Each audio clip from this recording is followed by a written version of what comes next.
Assalamualaikum warahmatullahi wabarakatuh. Kembali dengan saya, Anda Cahyani, dalam mata kuliah Akuntansi Keuangan Dasar. Kali ini kita akan bahas terkait dengan neraca saldo atau trial balance. Neraca saldo atau trial balance ini merupakan kelanjutan dari materi sebelumnya, yaitu materi terkait dengan buku besar. Jadi, diharapkan ya setelah saudara mendapatkan materi ini, saudara dapat memahami bagaimana terkait dengan konsep dasar neraca saldo atau trial balance ya.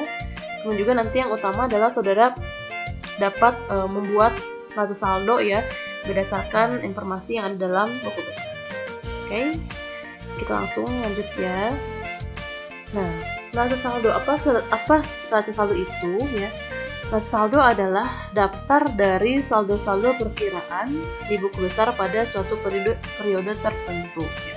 Sehingga di sini sebenarnya dengan kata lain, neraca saldo ini memuat daftar nama akun ya yang ada dalam perusahaan tersebut ya, yang sumber utamanya adalah berasal dari buku besar. Jadi kita baru bisa membuat neraca saldo ketika kita sudah melakukan posting atau sudah membuat buku besar untuk masing-masing akun yang ada dalam perusahaan ya, seperti itu.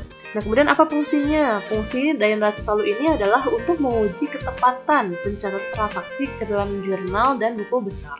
Nah, nanti dalam neraca saldo ini akan terlihat ya, kalau misalnya kita tepat dalam mencatat transaksi atau tepat dalam posting ke dalam buku besar, maka nanti jumlah antara debit dan kredit dalam neraca saldo itu akan balance, akan sama.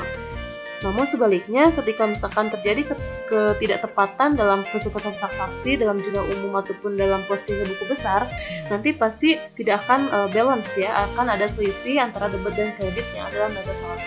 Nanti kita harus bisa melakukan ketepatan pencatatan transaksi sehingga neraca saldonya akan balance, akan sama. Nah, sehingga di sini ya, neraca saldo itu harus menunjukkan jumlah yang sama antara debit dan kredit. Makanya disebut juga neraca saldo ya, trial balance. Jadi harus balance antara debit dan kredit ya. Kemudian langsung saja nih, bagaimana cara membuat neraca saldo ya, bagaimana kita langkah-langkah yang harus dilakukan ketika kita ingin membuat neraca saldo. Pertama adalah siapkan dulu kolom neraca saldo sesuai dengan format yang ditetapkan. Nah, formatnya seperti apa? Ya, formatnya seperti ini. Jadi saudara pertama harus tetap ya, titelnya harus cantumkan identitas perusahaannya apa, kemudian di sini neraca saldo, kemudian periodenya berapa. Nah, formatnya cukup simpel sebenarnya, neraca saldo seperti ini, tidak seperti buku besar ya yang banyak akun-akunnya atau banyak formatnya ya. Tapi di sini kalau untuk neraca saldo itu cukup seperti ini, ada nomor akun ya, kemudian juga ada nama akun, ada saldo yang terdiri dari debit dan kredit. Nanti kemudian di akhir itu adalah jumlah.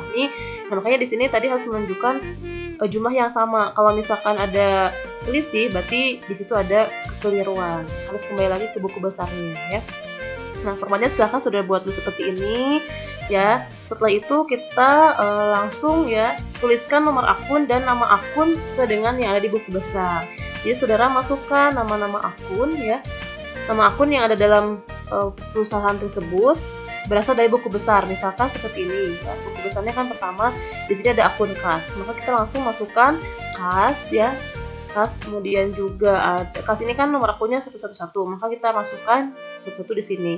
Nah, kemudian setelah kas apa? Setelah kas adalah misalkan perlengkapan ya, maka kita masukkan di sini ya, perlengkapan, langsung nomor akunnya berapa, 112 ya, dan seterusnya sampai nanti akhirnya buku besar yang ada akun yang ada dalam buku besar itu semuanya sudah dimasukkan ke dalam neraca saldo. Ini terakhirnya beban iklan misalnya, kita masukkan beban iklan dengan nomor akun 513, kita masukkan 513 ya. Kalau sudah nomor akun dan nama akunnya terisi, langkah selanjutnya adalah saudara harus ya memindahkan saldo masing-masing akun di buku besar ke dalam kolom saldo di neraca saldo. Ini yang penting, yang utamanya ini. Jadi kita harus memasukkan saldonya berapa gitu ya. Nah, informasi untuk memperoleh saldo akhir ini adalah dari buku besar. Makanya kita balik lagi ke buku besar. Untuk pertama adalah kita perlu saldo untuk kas ya. Nah, kas kita lihat, kas di buku besar kas ya, akun kas, saldo kas di buku besar itu adalah 262 ini yang akhir ya. 26, maka kita langsung pindahkan karena ini di debit, posisi normalnya ya, saldo normal atau saldo kas itu akhirnya saldo akhir kas itu kan di debit 262, maka kita langsung pindahkan di sini ya 262. Nah gitu ya. Kemudian berikutnya untuk perlengkapan 200 ya, kita masukkan juga 200. Kemudian untuk peralatan salon di sini 4.500.